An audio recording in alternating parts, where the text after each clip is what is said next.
வணக்கம் அன்புள்ளங்களே, எங்கள் சன்ரைஸ் இந்தியா டிவி வீடியோக்கள் எல்லோருக்கும் உடனே சென்றடைய வேண்டும் என்பதற்காக உங்களிடம் ஒரு உதவி வேண்டி நிற்கின்றோம். முதலில் யூடியூபில் எங்கள் சேனலுக்கு வந்தவுடன் சப்ஸ்கிரைப் பண்ணுங்க.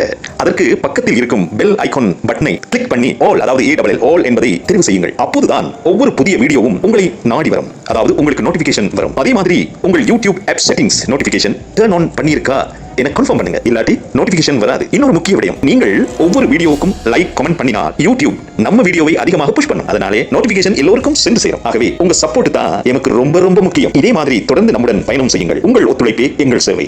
நன்றி. அன்பு நேயர்களே, காசா நிலவரம் குறித்து நாம் ஏற்கனவே 2 காணொளி தந்திருக்கின்றோம். அதில் 60 நாட்கள் ஒரு போர் நிறுத்தத்தை கடைபிடிப்பதற்கு இஸ்ரேல் அரசாங்கமும் ஹமாஸ் அணியும் இணங்கி இருப்பதாக இன்றைய பிந்திய சாபல் தெரிவிக்கின்றது. அதை நெதன்யாகவும் விரும்புகின்றார். ஆனால் நெதன்யாவின் கூற்று ஒன்று என்னவென்றால், போர் நிறுத்த சமாதான நிலைப்பாடு நினைவிலாலும் கூட காசா நகரை நாங்கள் கைப்பற்றுவோம் என்றுதான் சொல்லியிருக்கின்றார். அதற்காக 60,000 படைகளை திரட்டி வருவதாகவும் உலக பரப்பில் ஒரு வாரமாக தொடர்ந்து செய்திகள் வந்து கொண்டிருக்கின்றது. எதைவிட வேடிக்கை என்னவென்றால், ஜோர்தான் எகிப்தை உள்ளடக்கி அகண்ட இஸ்ரேல், இது நாங்கள் தொடர்ந்து சொல்லி வர கருத்து. ஒரு அகன்ற இஸ்ரேல் பிரதேசம் ஒன்றை உருவாக்கத்தான் நெதன்யாகு பல முயற்சிகளை மேற்கொண்டு வருகின்றார். அதற்காக காசாவில் மீதமுள்ள பகுதிகளை கைப்பற்றுவதற்கான ராணுவ நடவடிக்கை தீவிரப்படுத்த வருகிறது. ஜோர்டான், எகிப்து, சவுதி அரேபியா, ஈராக், சிரியா உள்ளிட்ட நாடுகளின் பகுதிகளை கைப்பற்றி அகண்ட இஸ்ரேலை உருவாக்குவோம் என்று நெதன்யாகு தெரிவிக்கின்றார். அகண்ட இஸ்ரேல் என்ற கனவு அரசியல் மற்றும் ஆன்மீக ரீதியானது என்றும் நெதன்யாகு சொல்லுகின்றார். இந்த செய்திதான் உலக பரப்பில் ஒரு பேசுபொருளாக மாறி இருக்கின்றது. இதனால் உடனடியாக ஈரான் ஒரு நடவடிக்கை எடுத்துங்கிறது மிகப்பெரிய, அதாவது ஈரானும் அதற்கு தயாராகி வருகின்றது. என்ன? ஈரான் 40க்கும் மேற்பட்ட 4வது ஜெனரல் J-10C ஸ்ட்ரீட் என்ற போர் விமானங்களை சீனாவிடமிருந்து அதிகாரப்பூர்வமாக கொள்வனவு செய்திருக்கின்றது. இது அமெரிக்காவையும் இஸ்ரேலையும் சற்று கலங்க வைத்திருக்கின்றது. அதை என்னவென்று பார்ப்போமா? அமெரிக்கா இஸ்ரேலுக்கு எதிராக போரிட ஈரான் ட்ரோன்கள், ஏவுகணைகள் S-400 மற்றும் J-10C ஆகியவற்றை பெற்றது. இந்த J-10C என்பது பற்றி நாங்கள் பின்னுக்கு பிறகு பார்ப்போம். இப்போது போர் விமானம் குறைந்த கவனிக்கத்தக்க தொழில்நுட்பத்தை பயன்படுத்தி எதிரி சென்சர்கள் விமானத்தை கண்டறிவதை கடினமாக்குகிறது. இது ஆச்சரியம், உயிர் வாழும் தன்மை மற்றும் பெரிதும் பாதுகாக்கப்பட்ட வான்வெளியில் ஊடுருவும் திறனை மேம்படுத்துகிறது. இந்த விமானங்கள் அவற்றின் வடிவம் மூலம் தன்மையை அடைகின்றது. இது ரேடாரை திசை திருப்புகிறது, மேலும் ரேடார் உறிஞ்சும் பொருட்களை பயன்படுத்துகிறது. அதே நேரத்தில் ஒலி மற்றும் அகைச்சிவப்பு உமிழ்வை குறைக்கிறது. விமானங்கள் காற்றில் இருந்து வான்வெளி போர் முக்கியமான இலக்குகளுக்கு எதிராக ஆழமான தாக்குதல் பணிகள் மற்றும் ரேங்கடுகர் மற்றும் ஆரம்ப எச்சரிக்கை ஜெட் விமானங்கள் போன்ற எதிரி ஆதரவு விமானங்களை எதிர்கொள்வது உள்ளிட்ட பல்வேறு பாத்திரங்களில் பயன்படுத்தப்படுகின்றன. சீனாவின் அதிநவீன கண்டுபிடிப்பு, பிந்திய கண்டுபிடிப்பு சொல்லலாம். இது இந்த B-2 விமானங்களுக்கு எதிராக வடிவமைக்கப்பட்டு என்றும் சொல்லப்படுகின்றது. விமானத்தின் வடிவமைப்பு கூர்மையான கோண விளிம்புகள் மற்றும் தட்டையான மேற்பரப்புகளுடன் வேண்டுமென்றே வடிவமைக்கப்பட்டு உள்வரும் ரேடார் சிக்னல்களை ரேடாரின் மூலத்தில் இருந்து சிதறடித்து ரேடார் குறுக்குவெட்டை குறைக்கிறது. இந்த போர் விமானத்தின் தந்திரோபாயம் என்னவென்றால், ஸ்ட்ரீட் விமானம் கண்டறியப்படுவதற்கு முன்பே எதிரி இலக்குகளை நெருங்க முடியும், ஆச்சரியத்தின் கூறுகளை அதிகப்படுத்துகிறது மற்றும் எதிரியின் எதிர்வினை நேரத்தை குறைக்கிறது. F-35 போன்ற விமானங்களால் மோதல்களில் நிரூபிக்கப்பட்டபடி விமான தளங்கள், ரேடார் நிறுவல்கள் மற்றும் பிற வான் பாதுகாப்பு அமைப்புகள் போன்ற உயர் மதிப்புள்ள இலக்குகளை தாக்க எதிரி வான் பாதுகாப்புகளை அவை ஊடுருவ முடியும் என்று ஒரு சிறப்பு தகவலாக இங்கு சொல்லப்படுகின்றது.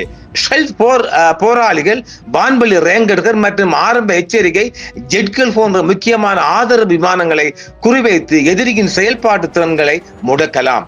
F-35 என்பது முற்றிலும் கண்ணுக்கு தெரியாத தெரியாததாக இல்லாவிட்டாலும் அதன் உயர்ந்த திருட்டுத்தனமான திறன்களுக்கு பெயர் பெற்ற மிகவும் மேம்பட்ட திருட்டுத்தனமான போர் விமானம் என்றும் சொல்லப்படுகின்றது. F-117 117 நைட் ஹாக் உலகின் முதல் திருட்டுத்தனமான போர் விமானம். திருட்டுத்தனத்திற்கு உகந்ததாக அதன் தனித்துவமான அம்ச வடிவமைப்பிற்கு பெயர் பெற்றது என்றும் சொல்லப்படுகின்றது.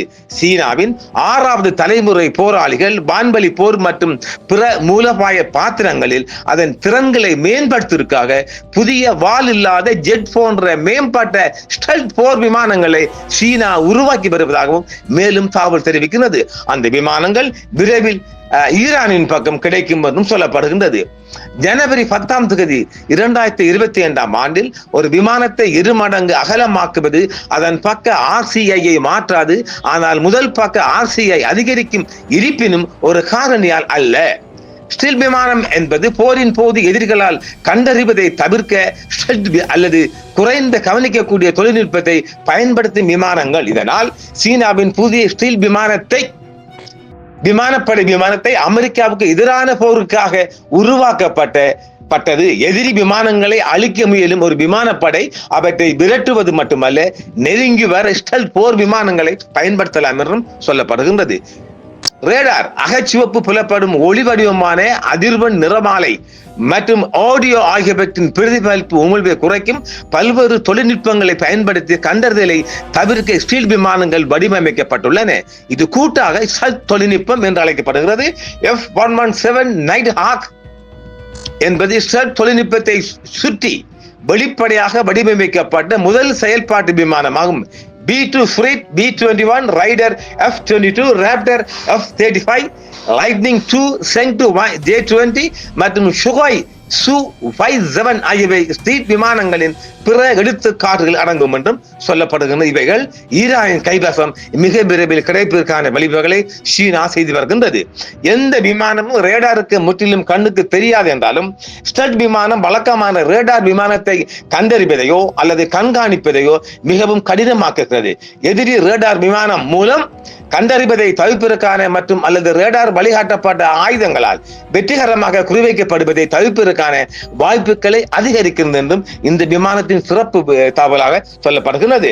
ஸ்டெல்த் என்பது செயலற்ற குறைந்த கவனிக்கத்தக்க அம்சங்கள் மற்றும் குறைந்த நிகழ்தகவு இடைமறிப்பு ரேடார்கள், ரேடியோக்கள் மற்றும் லேசர் வடிவமைப்பாளர்கள் போன்ற செயலில் உள்ள உமிழ்பாங்களின் கலவையாகும். இவை பொதுவாக விமானத்தின் radar குறுக்குவெட்டை RCS rich communication service குறைக்க பணி சூழ்ச்சிகளை கவனமாக திட்டமிடுதல் போன்ற செயல்பாட்டு நடவடிக்கையுடன் இணைக்கப்பட்டுள்ளதாகவும் சொல்லப்படுகின்றது. ஏனெனில் பொதுவாக கடினமான திருப்பங்கள் அல்லது வெடிகுண்டு விரிகுடா கதவுகளை திறப்பது திருட்டுத்தனமான விமானத்தின் ரேடார் திருப்புதலை இரட்டிப்பாக்கக்கூடும்.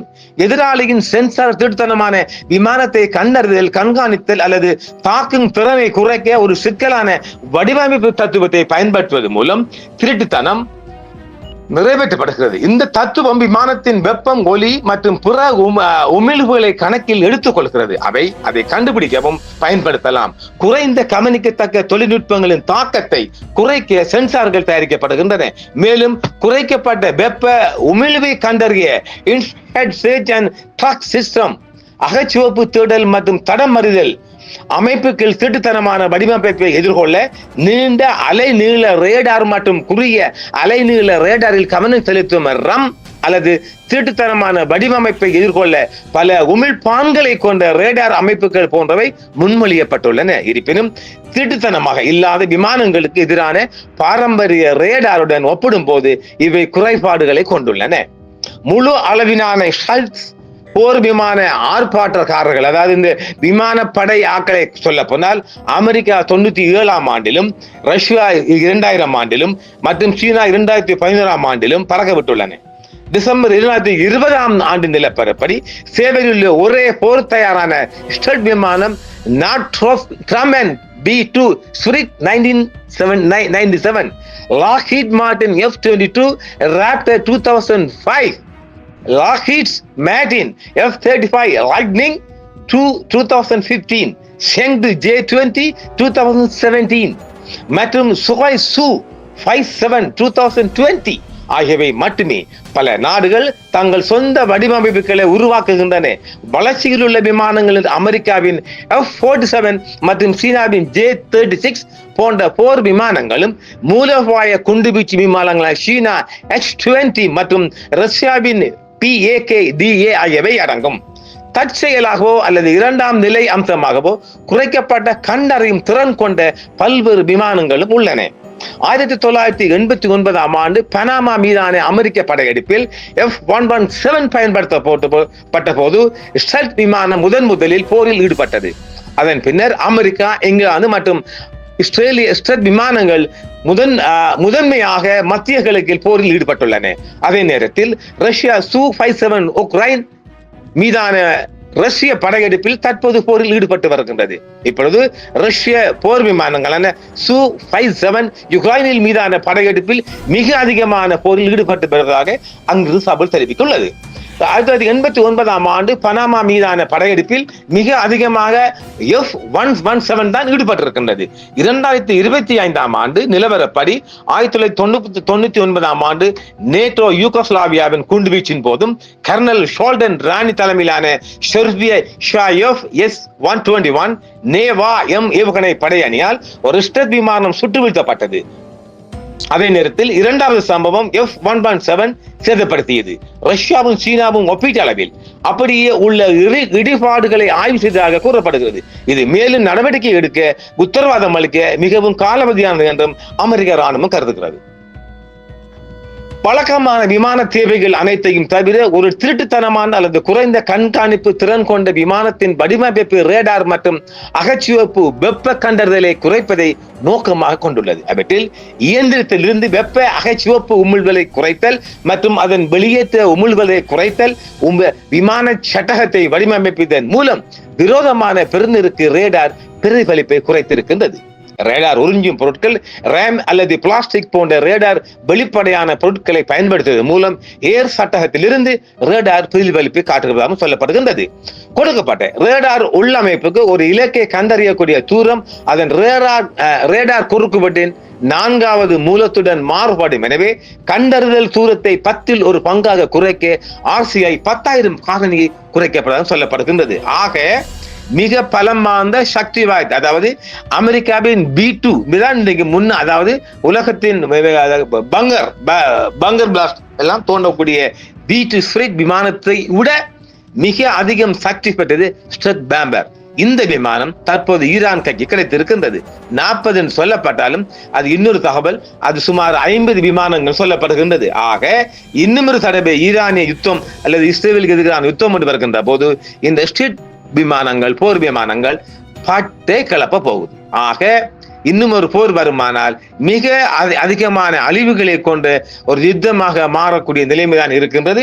என்ன காசாவை இஸ்ரேல் தனது முழு கட்டுப்பாட்டுக்கும் கொண்டு வந்த பின்புதான் இந்த அகன்ற இஸ்ரேல் பிரதமர் என்ற ஒரு செய்தி உலகமெங்கும் எடுத்து காவி செல்லப்படும்.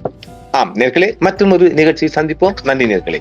என்றும் உங்களுடன் சன்ரைஸ் இந்தியா டிவி சப்ஸ்கிரைப் பண்ணுங்கள், பெல் பட்டனையும் கிளிக் செய்யுங்கள். உங்கள் ஆதரவே எங்கள் சேவை. ஆதரவு தாருங்கள், அரவணைப்போம். மறக்காம சர்ப்ரைஸ் பண்ணுங்க. தேங்க்யூ.